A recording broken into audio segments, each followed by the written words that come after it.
Hello, and welcome to Mental Health Matters Podcast. I'm your host, Liz Lang, and I'm here with Dr. Mark Burton. In this podcast, we will talk about all things mental health. Thank you so much for joining us.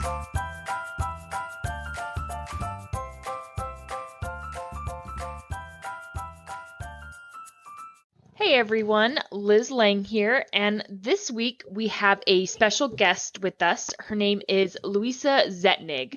And we're going to talk about something called body-focused repetitive behaviors, commonly known as BFRBs, which is something I hadn't heard about before. And so I'm excited to talk about this because it's something that I have gone through myself and actually continue to struggle with. So I think this is going to be a really good episode. So Luisa, why don't you tell me about your background with BFRBs? So my name is Luisa. I'm a founder at Nudge. I have personally suffered from mild BFRB. So I've struggled with skin picking. So I like to do that when I'm stressed. I pick particular spots and places in my face. Mm-hmm. So I have a personal relationship and a long relationship with skin picking, albeit not a very severe condition. So there's a lot of people who suffer a lot worse from BFRBs.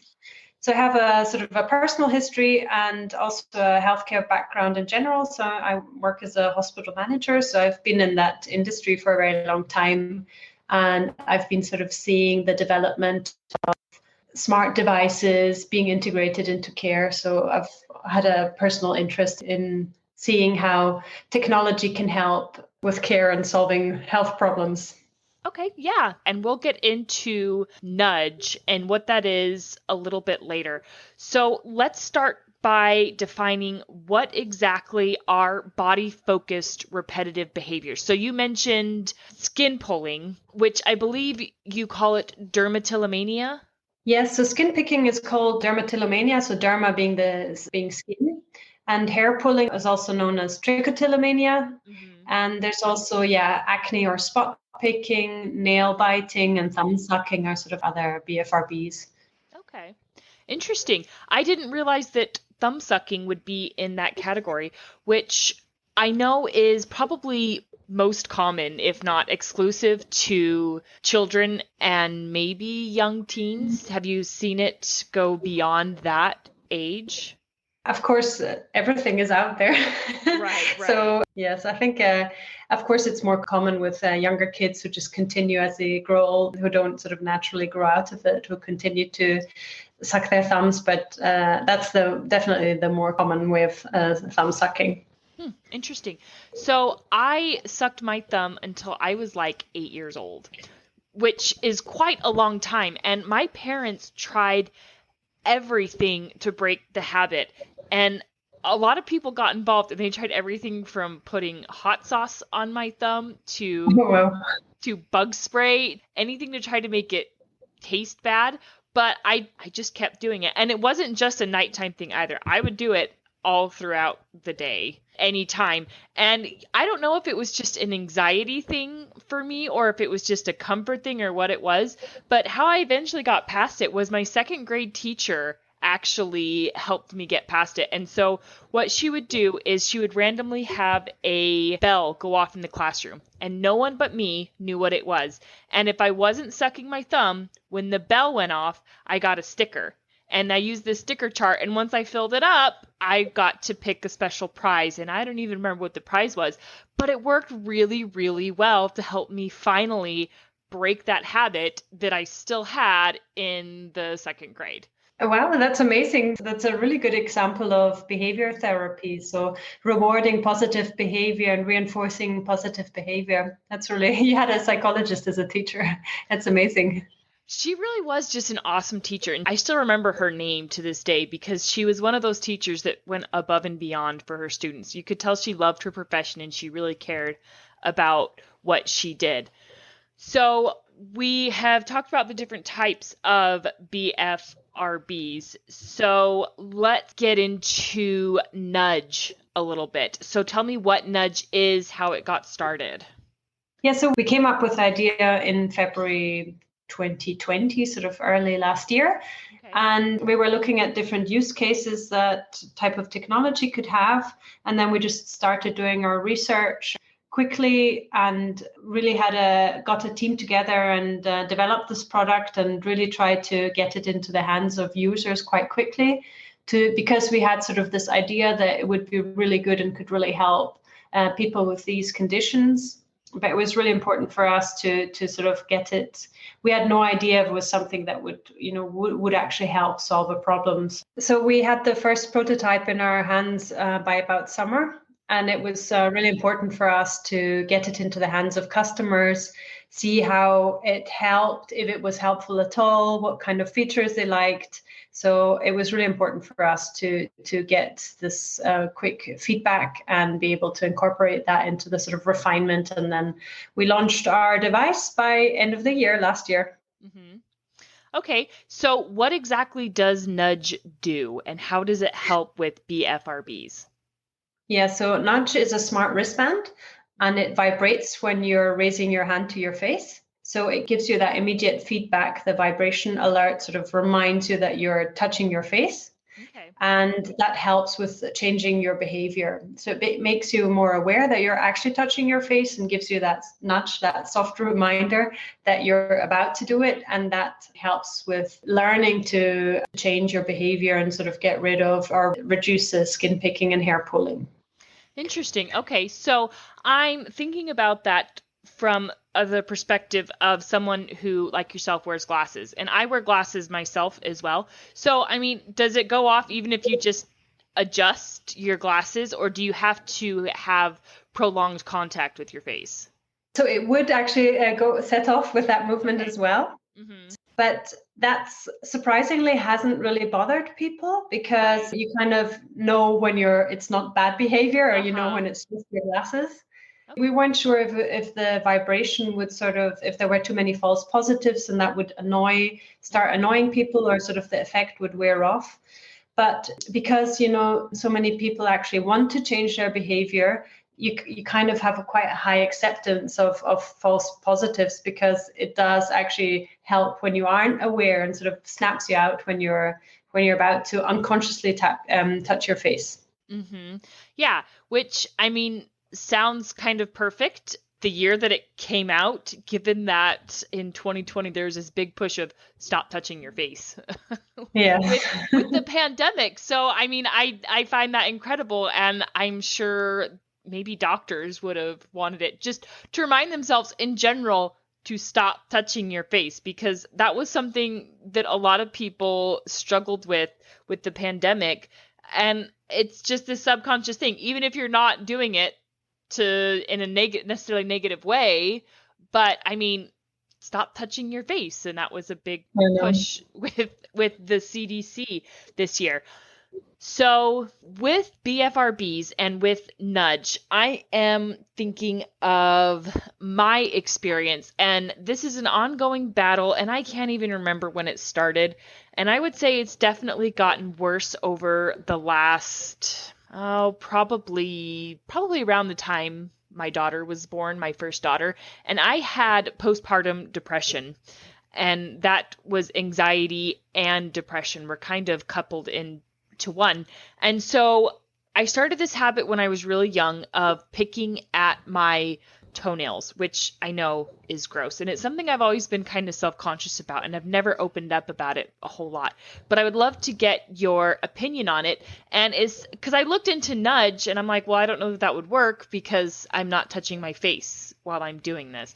So the ends of my toenails, rather than grabbing nail clippers, I would just pick them off. I know that chemically in my brain it's giving me that release of endorphins, that kind of high, and in a way that it feels good, but I take it to an extreme where I will pick them down to stubs, or even give myself ingrown toenails, or cause injuries to myself, bleeding or whatnot, and taking it to an extreme.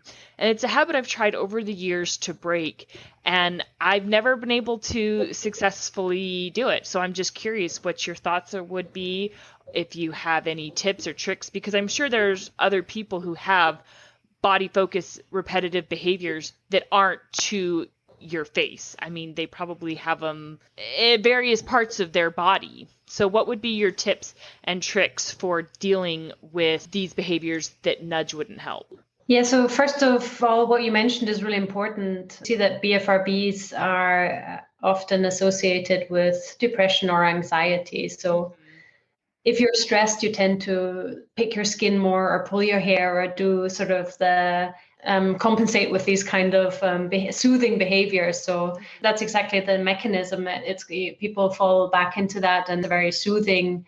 Yeah, it's soothing to pick at your skin at the moment, but then you deeply regret it afterwards. So I think there are a lot of general tips out there. Things like getting enough sleep, being rested, sort of what helps you be less anxious also helps with BFRB. So there's a general sort of mental health, having your sort of early signs when you're feeling, okay, I'm feeling stressed, I'm not getting enough sleep. And then kind of the skin picking or nail biting might get worse because you're not in a good state generally. So there's sort of the general awareness of your own mental health, also recognizing early signs. If you're sort of creeping up on you, being aware of your sign, the early detection. And then, of course, it's also helpful if you have people around you who can help you, remind you, okay, or encourage you when they see a positive progression. So, yeah, there's lots of ways, but it really depends what kind of works for you. Okay. Yeah. And with nudge, nudge works. Wristband detects a sort of hand movement to the face. We haven't yet got it to a stage that you can sort of configure it to your individual BFRB. So sort of just, the hand to your feet movement doesn't work yet, but that would be sort of a further product development that we're looking into, that you can sort of customize it to your own personal BFRB. Yeah, that sounds really great. And what you said about being aware ties into something that Dr. Burton and I talk a lot about on our show, and we call it the big three in mental health. So getting adequate sleep, we actually include good aerobic exercise because it helps release those endorphins. And then the third one is good meditative practice. And so we find that those, coupled with any other, I guess you call treatments that you're doing to manage your anxiety and depression, are really helpful. So with BFRBs, what would you say is the percentage of people who suffer from this? It's actually massive. So before we started with Nudge, I didn't know much about it. As you mentioned earlier as well, it's something that people are afraid to talk about. It's weird picking at your toenails or sort of so it's something that is quite taboo and stigmatized. So it's not talked about a lot. We've also found with some of our customers that they have never, with Nudge, that was also the first time that they had access to a community. So before that, they sort of thought, okay, I'm weird and I'm alone and it's only me. So because it's not talked about at all or very little, then, there's not a lot of awareness about BFRBs. So that's also been really important for us to sort of create a community, give access to information, connect people, and sort of just, building a platform. That's been part of our mission as well, to create increase awareness. Which is interesting because another thing that Dr. Burt and I talk a lot about is the importance of group work and how powerful group work can be, and also how hard it can be to find a group that kind of fits your niche of mental health. And so BFRB awareness sounds perfect for people like me who probably think that they're alone, or at least very rare in their behavior. And I would like to bring up that today is actually the last day of BFRB Awareness Week. So Body Focused Repetitive Behavior Awareness Week is October 1st through the 7th. So this is the last day. And what I'm going to go ahead and do is, in our show notes, I will post a link to Nudge so people can check that out and maybe decide if some of the products are good for them. Another thing I would like to get from you is, where are some good community resources, or where can you find access to maybe some of these support groups? Would those be listed in Nudge, or would they be listed in the link that I have here for BFRB Awareness Week?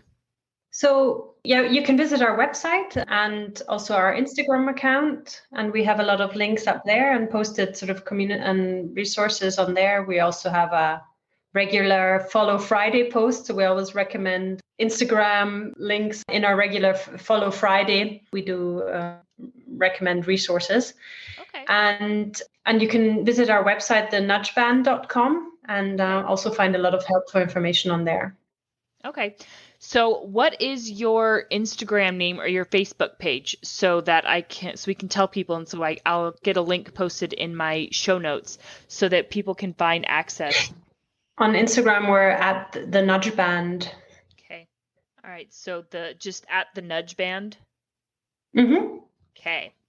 All right. I will have that Instagram link posted in our show notes so people can find that. So would you say that this is more commonly known now in the UK?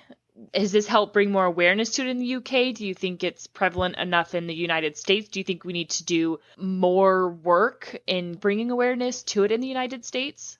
I think it's still such a small topic. I think generally, we have had a good reach, but in general, I think there's still so much to be done. It's hard to say whether the UK or US is already more had done more progress in that respect. But I think that in general, because we're a UK-based company, or we started off, that was our first target market.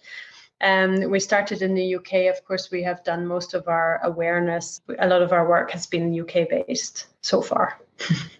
Okay, yeah. And hopefully with this podcast, we can bring some additional awareness to this, because one of the things that you mentioned is people often feel shame later. It gives them that satisfaction in the moment because it's relieving their symptoms of the anxiety and depression. Probably mostly anxiety. I would imagine that it's more of an anxious behavior rather than a depressive behavior.